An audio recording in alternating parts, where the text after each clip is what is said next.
Max, I see what you're doing here. Dan Morgan wants dogs. He may have gotten one in Princely Umanmielen. 3rd round pick. I'm all in. I've not been this. First of all, it's a risk right here, right? Because everything we say comes with receipts. So this could be waved back in my face in a big way. Princely Umanmielen is my kind of edge rusher. I think there are certain positions that need to flirt with the line between confident and arrogant, and maybe live on the arrogant side of that line. And I said it from the very beginning, which is why I'm so proud to have bought a lot of stock in Princely Umanmielen right after the draft. As soon as the Panthers, first of all, I like the tape. I thought he was springy, little undersized, but he's fast. He is to me, kind of a one-trick pony right now in the NFL in that he gets after the quarterback, but I think that's something the Panthers desperately need. So if the one trick you have is something the team needs, it makes sense, right? That is need meeting opportunity. But then the Panthers put out one of their behind-the-scenes YouTube clips of the draft. And when they called Princely Umanmielen to say, "Are you ready to be a Panther?" I forget how they worded it. It was the 3rd round, right? Do you want to come to Carolina? And he said, "What took you so long?" And then they kept talking, and he said, "I'm going to make you break the bank in 3 or 4 years." I went, I don't know if I would want to, have this guy be my roommate. I don't know if I want to hang out with this guy a lot, but I want him on my football team rushing the quarterback. I want to be, as a quarterback, I want to be jawing with him in practice.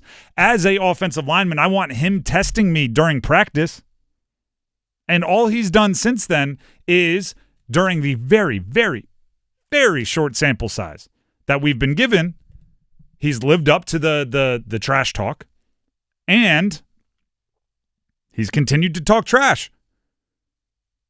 He's continued to talk trash. Now, there's 2 things about it that make it even better. 2 things about it that make me believe this isn't just somebody who is, the worst character of Terrell Owens, right? Just the most me first, all of this. There's 2 things. One is he's become really good friends with Nick Scorton.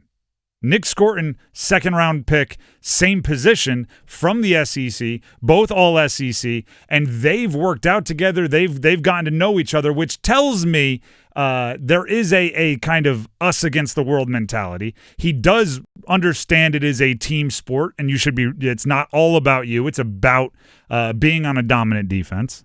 And then 2, his confidence or his arrogance does come out in weirdly team-first ways. Yeah. For example, and Max is laughing because he knows the clip we have.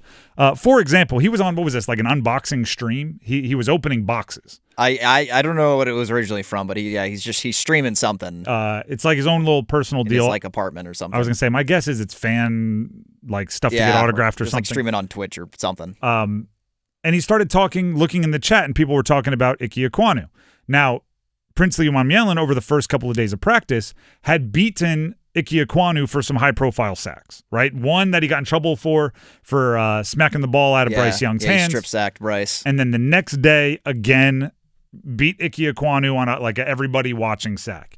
And the chat started talking about Ike, basically saying, should we be worried about Ike if you're beating him, every practice? And with a little bit of editing just to make the language radio friendly. Yes, to make FCC approved. Here's what Princely Umanmielen said. Oh my gosh, what does this say about Ike? Ike this, Ike that. Bro, Ike is a great offensive tackle. I'm just like that. What the f***? Yo, what's good? Ike is a great offensive tackle, bro. I'm just cold as f***, fam. Yeah. Ike isn't playing bad. I'm just that good is essentially what he was saying there. I'm cold as... That is 2 things. That is 1, a good teammate, step into the defense of his team, and 2, a wildly arrogant player. I think that's what you wanted at edge. I think that's what you want at edge. And here's why. It's actually, there's 2 positions I think you need to be that. You need to be wildly arrogant. 1, wide receiver. 2, edge rusher. Do you know what they have in common? one play. If you're an edge rusher, you can play an entire game. If you have one all-world play per game, you're an all-pro. You might have 40 pass rushing snaps. You get blocked. You get stonewalled on 39 of them. If you have one great one, the spin move works, the swim move works, and you light up the quarterback, that's 17 sacks. That's an all-pro season. Wide receiver, similar, right? It might be 3. But if you're a wide receiver and you have 3 20-yard catches, that's a great day. You're gonna catch 1,000 yards. You might run 50 routes, including decoy routes on run plays. You might run 50 routes if you're out there all the time. So you have to be weirdly arrogant in that you could lose the rep. You could not have the ball thrown to you. You could get blocked squarely 15 straight attempts. And you have to line up for that next play like I'm unbeatable. Nobody's ever stopped me. There's not a offensive lineman in the league that could lock me up. Because you have to go out there and give your best and try hard. It's the thing I say about wide receivers. I want my wide receivers to think they're open every play. Wide open every play. Whether they are or not. Do you know why? Because people run harder when they're open. Because they think the ball's coming. If you're like, oh man, I'm covered, guess what you're going to do? Slow down. Ball's not coming to me. I know I'm covered. I want you sitting there saying, I was wide open, and we watched film, you're double covered. I'm like, you think what you think. Doesn't mean I'm going to throw you the ball. You think what you think. I want Princely Umanmielen thinking every single pass rushing snap. If he doesn't get the sack, he was close. He was right there. Because think about anything in life. Think about for those of you that have dunked a basketball, okay? If you've ever dunked a basketball or you've gotten close, there is nothing worse than getting the entire ball, the entire hand above the rim, and throwing it off the back of the rim and having it bounce all the way back towards half court. That happened a few times with NBA Summer League. I was like, come on, guys. You're tall enough. Just put it in there. I mean, they can dunk, which is different. But when you get super duper close, you stay in that gym all night. Your legs could be shot, but you're like, no, I almost had it. No, I almost had it, because you keep going for it. Meanwhile, if you're somebody that can barely grab net, you're not going to keep jumping. You're going to do it 3 times, and you're going to go, oh, well, I'm not a dunker. So I want Umanmielen, even when he barely grazes the net, to think, I almost got that down, because then you come back harder the next one. Then you're spitting on your hands and you're wiping the bottom of your shoes because it was just the grip that got you. This time of year, I'm not counting stats from drills. I don't know who's doing it in Cleveland. I hate that it goes viral, where I see the 4 quarterbacks, although 3 now because Kenny Pickett's hurt, but the 4 quarterbacks, 8 of 11, 4 of 7. Yeah. I don't care about stats from drills. But you can get to know guys. I mean, yeah. Shedeur Sanders only went 3 for 8 though. Three that's for 8. A little concerning. There's been multiple days where none of them threw an interception. Yeah, and only one person threw 1 touchdown. Yeah, it's again, I don't care. I hate that I know this. And it was Dylan Gabriel. I hate that I know this. I'm not counting stats from drills. So I don't care that Princely Umanmielen has 2 sacks in team drills or 4 sacks. I don't care what he has. I love his attitude.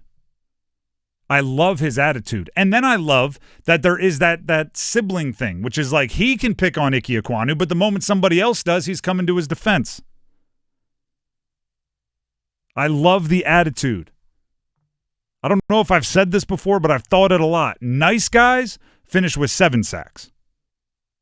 Arrogant dudes finish with 17 sacks. And that the difference between 7, which is good, you're going to be in the NFL a long time, you're going to probably play for 4 teams, but they're all going to be excited to have you. The difference between 7 sacks a year and 17 sacks a year, I mean, I can do math. It's 10 plays a season. It's 10 plays a season. The margins, too, in the NFL are so thin. That could flip a game. That could flip multiple 100%. games with that many plays. 100%. Especially if you are on the Carolina Panthers, who last year had a bunch of games that came down to the wire. And, yeah, I've talked about this. I like Bryce Young in moments where He's got the ball. He's got 2 minutes. He's got a minute 30. He's got, 98 seconds, however you want to describe it. I like Bryce Young in those situations. Yeah. He had a couple good 2-minute drills. I remember the one against the Eagles where Leggett ended up dropping the pass, but that was a great drive, and Bryce had a great pass to him. I believe it was to Leggett as well, kind of out of their own end zone to keep that drive alive. He has a good amount of overtime wins. He's set up game. Like, I like him in those moments. The defense might have to get him there a few times.